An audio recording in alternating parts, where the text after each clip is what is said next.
What's up, Facebook, YouTube, and everybody else? It's your favorite YouTuber, Mr. Bama Ballistics, with a little bit of shaking my damn head local news.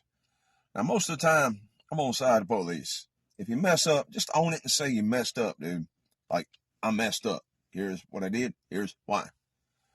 But every profession has its assholes and incompetence, whether it's a doctor, a lawyer, a factory worker, in this case, a cop.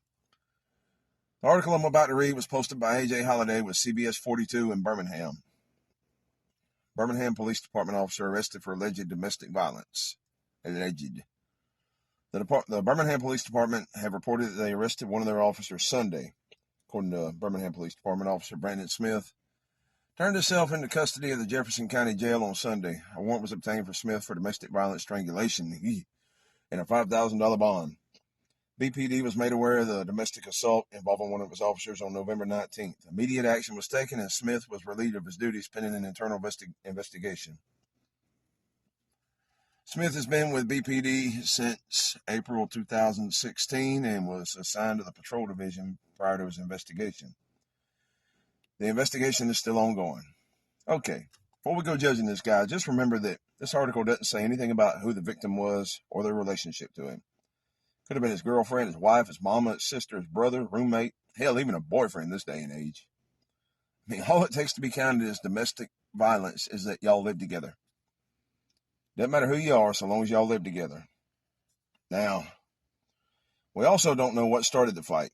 We know nothing about the case other than he strangled somebody. All right. Also, what are they calling strangulation? I mean, did he just pin him to the wall with his hand like, look, bitch, if you don't quit, and his hand just happened to be around her throat for a second, or did he throw him on the ground and try to choke the life out of him? Because if he just pinned him to the wall for like a second or two, that could be seen as a warning. Now, if he had both hands around their neck trying to kill him, that's different. All right, that is way different. We don't know. So, like I said, I'm not defending nobody, and I ain't condemning nobody either. I'm just keeping an open mind as to that part of it. Now, the fact that he was a cop is the part that I can't excuse. Like, really? Ain't police supposed to be trained on how to de-escalate situations? Don't they get conflict resolution training? What happened to that? I mean, if it's somebody I care about, and I think it's getting to the point where I'm fixing to put hands on them, I'm probably going to walk away, if I can. Wait until we both calm down a little bit, and if it's important, then maybe try to talk it out. But if it's some petty-ass bullshit, I probably won't even bring it back up. All right? Especially if I was a cop, I mean, I wouldn't even take a chance at that situation. I'd probably put my training to use, and if that failed, just walk off. Because if the cops get called, the cop's probably the one that's going to jail. At the very least, get in trouble at work. Because if you can't avoid a domestic violence call at home, then you got no business responding to them. All right. Speaking of that, they ain't no telling how many domestic calls he's been on, and now they're going to be able to use his case to defend themselves. Like, all those arrests are probably going to be nulled now. Now you got people walking around who think it's actually okay to beat on folks. I mean, I know hindsight's 20/20, but he should have just walked away. Because most of the time, they're not going to follow you. And if they do follow you, get in your car and drive away. Simple as that.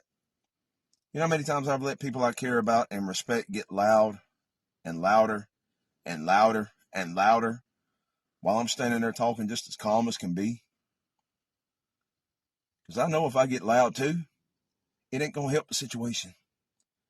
All that's going to serve to do is piss them off even more. All right? And it will eventually come to a point where you're going to hear what I have to say. Try and talk over me if you want to, but you will hear me. You, the rest of the house, and all the neighbors on both sides for about 3 freaking miles. All right? And before I get to the point where I feel like I'm going to put hands on whoever, somebody I actually care about and respect, I'm going to walk off.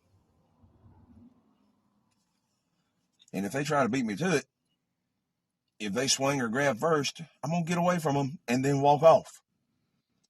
Because I've never hit anybody that I've had any kind of feelings for. Ever.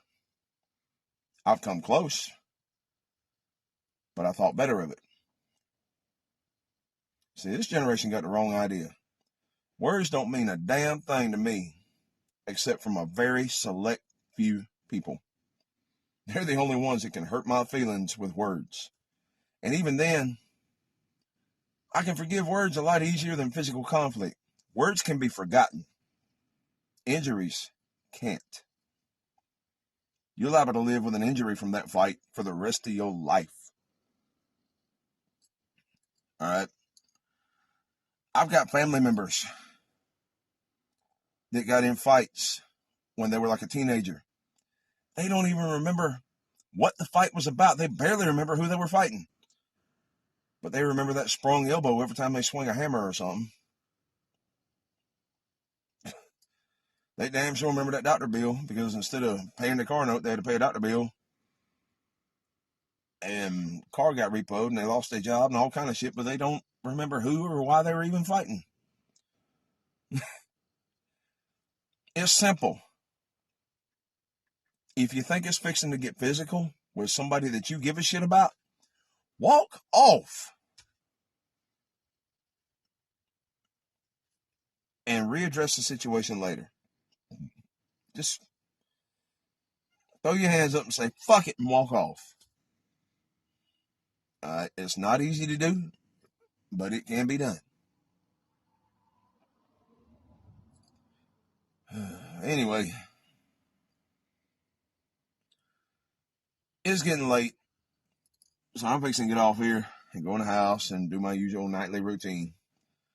So y'all take it easy. Have fun while you're doing it.